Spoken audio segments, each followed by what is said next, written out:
ब्रह्मरूपमादिमध्यशेषसर्वभाषकम् भावषट्कहीनरूपनित्यशतमद्वयम् ब्रह्मणोऽधिगोचरं च नेति नेति भावितं त्वं नमामि देवदेव রামকৃষ্ণমীশ্বরম। নমস্কার, আমার এই চ্যানেলে আপনাদের সকলকে স্বাগত। ঠাকুর শ্রী শ্রী রামকৃষ্ণ পরমহংসদেব, শ্রী শ্রী মা এবং স্বামী বিবেকানন্দকে আমার সশ্রদ্ধ প্রণাম জানিয়ে শ্রীমকথিত রামকৃষ্ণ কথামৃত থেকে এই ধারাবাহিক পাঠের পরবর্তী অংশ পড়ে শোনাচ্ছি। ঠাকুর শ্রী রামকৃষ্ণ গিরিশকে বলছেন, তার কি করলে বলো দেখি। গিরিশ হাসিতে হাসিতে, ওইটে ছাড়া প্রায় সব বুঝেছি কি না। সকলের হাস্য। শ্রীরামকৃষ্ণ, আবার দুথাক না নামলে কথা কইতে পারি না। বেদান্ত শঙ্কর যা বুঝিয়েছেন তাও আছে, আবার রামানুজের বৈশিষ্ট্য দ্বৈতবাদও আছে। নরেন্দ্র, বৈশিষ্ট্যাদ্বৈতবাদ কি? শ্রীরামকৃষ্ণ নরেন্দ্রকে, বৈশিষ্ট্যাদ্বৈতবাদ আছে রামানুজের মত কিনা জীবজগৎ বিশিষ্ট ব্রহ্ম সব জড়িয়ে একটি। যেমন একটি বেল, খোলা আলাদা, বীজ আলাদা আর শাঁস আলাদা একজন করেছিল। বেলটি কত ওজনের জানবার দরকার হয়েছিল। এখন শুধু শাঁস ওজন করলে কি বেলের ওজন পাওয়া যায়? খোলা, বীজ, শাঁস সব একসঙ্গে ওজন করতে হবে। প্রথমে খোলা নয়, বীজ নয়, শাঁসটি সার পদার্থ বলে বোধ হয়। তারপর বিচার করে দেখে যেই বস্তুর শাঁস সেই বস্তুরই খোলা আর বীজ। আগে নেতি নেতি করে যেতে হয়। জীব নেতি, জগৎ নেতি, এইরূপ বিচার করতে হয়। ব্রহ্মই বস্তু আর সব অবস্তু। তারপর অনুভব হয় যার শ্বাস তারই খোলা বীজ। যা থেকে ব্রহ্ম বলছো তাই থেকেই জীবজগৎ। যাঁরই নিত্য তাঁরই লীলা। তাই রামানুজ বলতেন জীবজগৎ বিশিষ্ট ব্রহ্ম। এরই নাম বৈশিষ্ট্যাদ্বৈতবাদ। ঈশ্বর দর্শন, অবতার প্রত্যক্ষ সিদ্ধ। শ্রীরামকৃষ্ণ মাস্টারের প্রতি, আমি তাই দেখছি সাক্ষাৎ, আর কি বিচার করব। আমি দেখছি তিনিই এইসব হয়েছেন, তিনিই জীব ও জগৎ হয়েছেন। তবে চৈতন্য না লাভ করলে চৈতন্যকে জানা যায় না। বিচার কতক্ষণ? যতক্ষণ না তাকে লাভ করা যায়। শুধু মুখে বললে হবে না। এই আমি দেখছি তিনিই সব হয়েছেন, তাঁর কৃপায় চৈতন্য লাভ করা চাই। চৈতন্য লাভ করলে সমাধি হয়।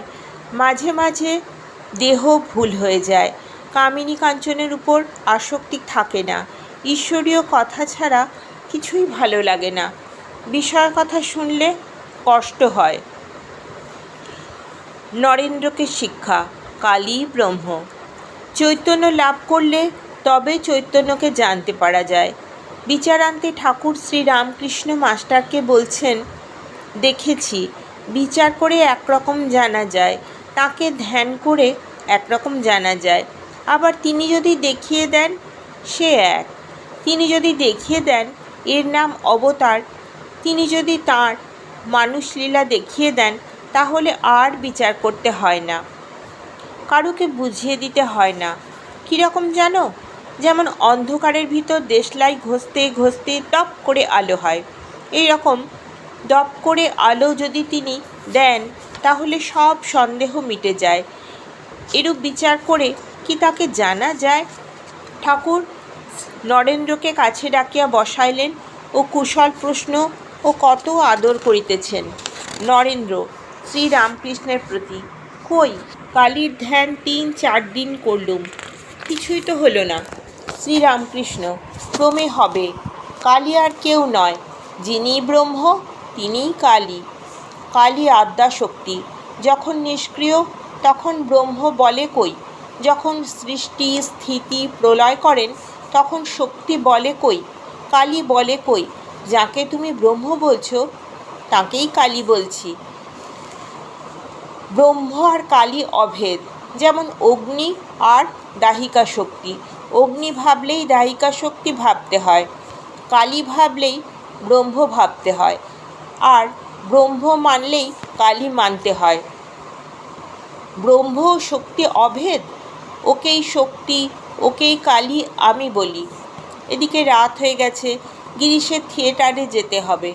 গিরিশ হরিপদকে বলিতেছে, ভাই একখানা গাড়ি যদি ডেকে দিস, থিয়েটারে যেতে হবে। শ্রীরামকৃষ্ণ সহাস্যে, দেখিস যেন আনিস। সকলের হাস্য। হরিপদ সহাস্যে, আমি আনতে যাচ্ছি আর আনবো না। ঈশ্বর লাভ ও কর্ম। গিরিশ শ্রীরামকৃষ্ণের প্রতি, আপনাকে ছেড়ে আবার থিয়েটারে যেতে হবে। শ্রীরামকৃষ্ণ, না, ইদিক উদিক দুদিক রাখতে হবে।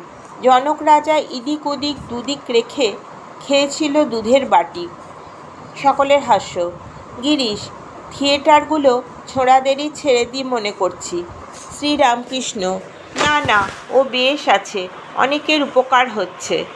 নরেন্দ্র মৃদুস্বরে, এই তো ঈশ্বর বলছে, অবতার বলছে, আবার থিয়েটারও টানে। আজকের পাঠ এই পর্যন্তই। আপনারা সকলে ধৈর্য ধরে এতক্ষণ এই পবিত্র পাঠ শুনলেন, সেজন্য আপনাদের সকলকে আমার আন্তরিক নমস্কার। ঠাকুর শ্রী রামকৃষ্ণকে আমার ভক্তিপূর্ণ প্রণাম জানাই। যদি এই চ্যানেলটি আপনারা সাবস্ক্রাইব করে নেন তাহলে পরবর্তী পাঠগুলি খুব সহজেই খুঁজে পেয়ে যাবেন। সকলে ভালো থাকবেন। নমস্কার। ধর্মহানহারকং তধর্ম কর্ম বারকং লোকধর্মচারণঞ্চ সর্বধর্মকোবিদম ত্যাগি সব্য নিত্য পাবনং কৃপঙ্কজম ত্বং নমামি দেবদেব রামকৃষ্ণমীশ্বরম तं नमामि देवदेव रामकृष्णमीश्वरम् तं नमामि देवदेव रामकृष्णमीश्वरम्।